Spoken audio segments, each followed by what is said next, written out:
From the panoramic windows of a prestigious high-rise in the heart of Boston, Emily Hartwell observed the metropolis gradually transforming beneath the golden hues and russet tones of autumn. She stood poised near the expansive glass of her generously appointed office and exhaled a breath tinged with deep contentment. The monumental initiative that her team had been relentlessly pursuing had finally transitioned from conception to execution, and the chief executive officer herself had articulated her commendation.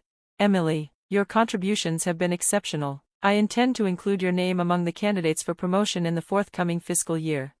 The words of CEO Marion Taylor resonated as a profound affirmation of Emily's unwavering commitment and exceptional competence. As a pivotal managerial figure at Nova Technologies, Emily felt the culmination of her decade-long perseverance crystallizing into tangible recognition. Her financial remuneration was secure, and within her professional cohort, she was widely regarded as an exemplar of achievement.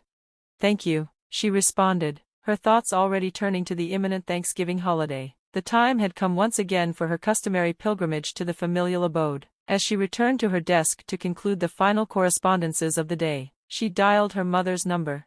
"Mom, I'll be leaving shortly. I'm bringing my homemade cranberry sauce again this year." Martha's voice, imbued with warmth and maternal affection, floated through the receiver. "Oh, Emily, your cranberry sauce is unparalleled. Drive with caution. Jessica and the children are eagerly anticipating your arrival." Emily's lips curved into a soft smile. Her mother's voice possessed an ineffable soothing quality. Since the unexpected and tragic passing of her father John due to a myocardial infarction 3 years prior, the familial bonds had only deepened in emotional resilience and significance. Upon departing her office, Emily made a brief stop at her residence to retrieve the meticulously prepared cranberry sauce and her luggage. The journey from Boston to her childhood home in the verdant suburbs of Newton typically required approximately 40 minutes under optimal traffic conditions. As she navigated the freeway, the radio murmuring in the background, Emily's mind revisited the countless responsibilities she had shouldered since her collegiate graduation. She had become the financial cornerstone of her family, covering the expenditures of her father's funeral, underwriting her mother's oncological treatments, financing Jessica's tertiary education, contributing the down payment for their home, and subsidizing Jessica's matrimonial celebrations. That totals over $800,000, Emily mentally calculated. For many, it would constitute a staggering sum, but to Emily, it had been a freely given endowment, a manifestation of familial devotion. "It's for family, that's all that matters," she reminded herself with conviction. As she brought her vehicle to a halt before the family residence, the front door swung open and Martha, accompanied by Jessica, emerged with jubilant expressions. "Emily, we've been eagerly awaiting your arrival." Martha enveloped her daughter in an embrace of heartfelt fervor. "Big sis," Jessica exclaimed, joining the embrace as the three women shared a moment of profound reunion on the threshold of their home. "Mom, Jessie, it's truly heartening to see you both again," Emily thought with sincerity. Stepping into the living room, Emily's eyes were drawn to the new leather furnishings and the large flat-screen television, items her mother had long yearned for, which Emily had arranged to be delivered the previous month as a birthday offering. "It looks exquisite, Mom," Emily remarked warmly. "All thanks to you," Martha responded, her eyes shimmering with tears. "I honestly don't know what we would have done without your support." Jessica looped her arm through her sister's and led her toward the kitchen. "You're a blessing, sis. We've managed to initiate the children's education insurance, and Mike's employment situation has finally reached a degree of stability." Emily smiled at the sight of Jessica's young children, Emma, aged 5, and Noah, aged 3, engaged in cheerful play in the living room's corner. The moment they noticed their beloved aunt, they dashed toward her with excitement. "Aunt Emily, did you bring presents?" "Emma, that's impolite," Jessica admonished gently. "It's all right," Emily said with a laugh. "Of course I brought gifts, but they're reserved for tomorrow's surprise."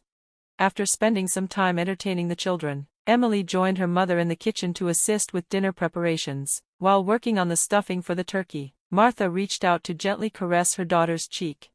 "You've become thinner, haven't you? You're overexerting yourself. Please consider prioritizing your own well-being more often." "I'm managing just fine, Mom. I derive great fulfillment from my work," Emily reassured her. "Still no significant other?" her mother inquired tentatively. Emily offered a small shake of her head. "I'm channeling my energy into advancing my career at the moment." In truth, The preponderance of her time, resources, and emotional bandwidth had been consumed by familial obligations, leaving little space for the cultivation of romantic entanglements. "Don't feel so beholden to us," Martha said with rare seriousness, clasping her daughter's hand. "What I truly want is for you to find happiness." "I am happy, Mom," Emily responded with a gentle smile. "Seeing you all healthy, safe, and thriving, that is my happiness." During dinner, Emily engaged in an animated discussion with Jessica's husband, Mike, regarding recent developments at his construction firm. Although his income remains somewhat inconsistent due to economic variabilities, he spoke with heartfelt appreciation. "Without your help, Emily, we wouldn't have been able to secure the kids' futures. We're deeply grateful." Emily lifted her glass of wine with a composed smile. "That's what family is for." Later that evening, ensconced in the solitude of the guest room, Emily checked the balance of her savings account on her smartphone. She was acutely aware that it fell short of the national average for individuals within her demographic, but she harbored no regret. Gazing out the window at the tranquil expanse of stars overhead, her mind wandered to her father's enduring words. "Family is everything, Emily, don't ever forget that." "I remember, Dad," Emily whispered softly to the night sky. "As long as I'm here, this family will always be all right." Tonight, for the first time in what felt like an eternity, she allowed herself to simply be, surrounded by those she loved most.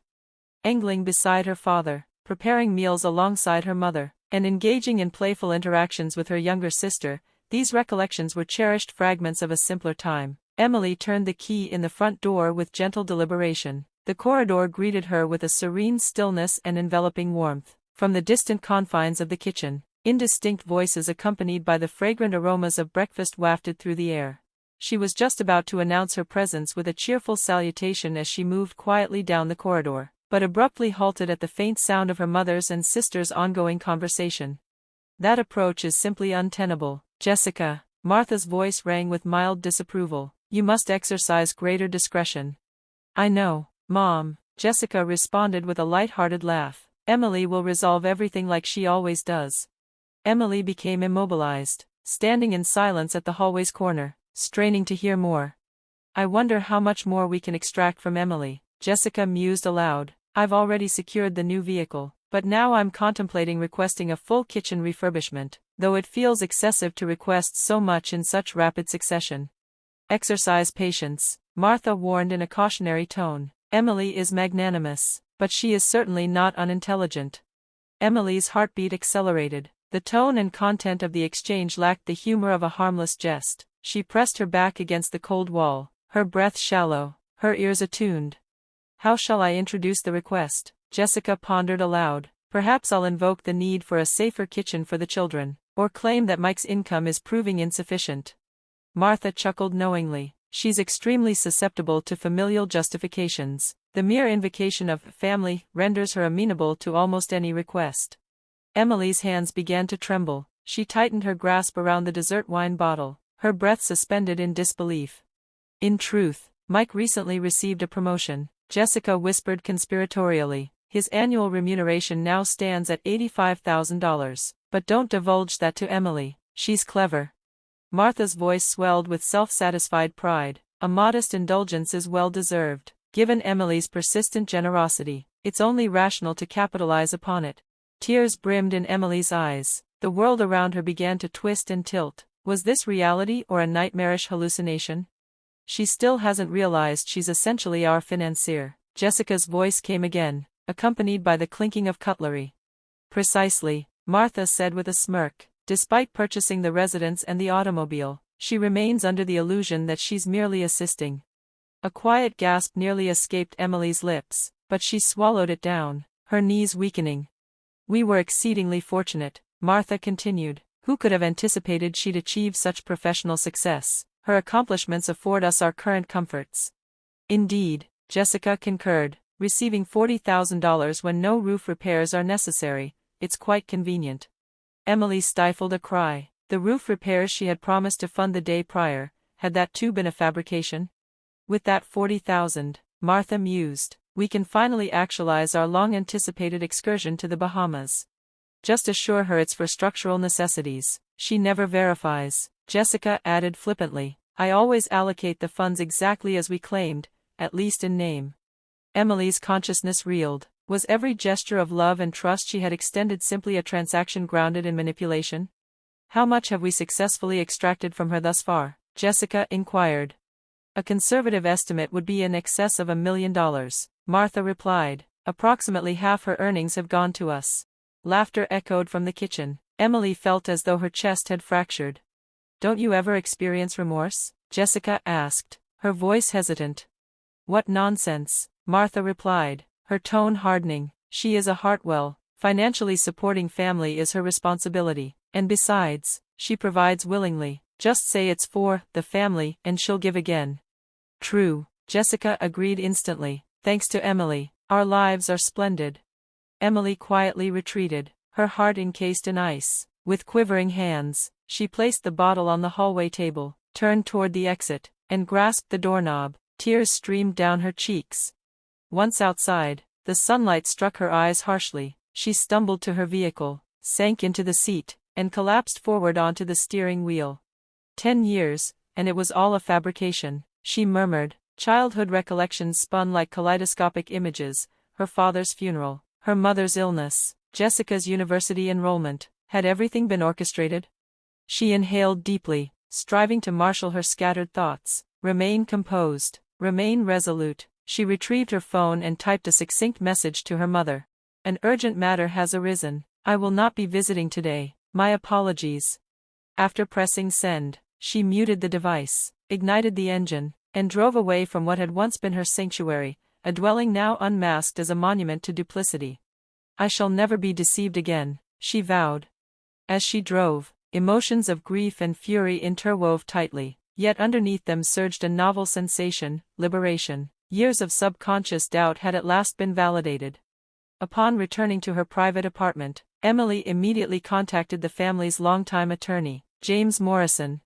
James, I must speak with you immediately, she said, her voice shaking but unmistakably firm. Of course, Emily, what's the matter? It concerns family, and the urgent protection of my financial assets.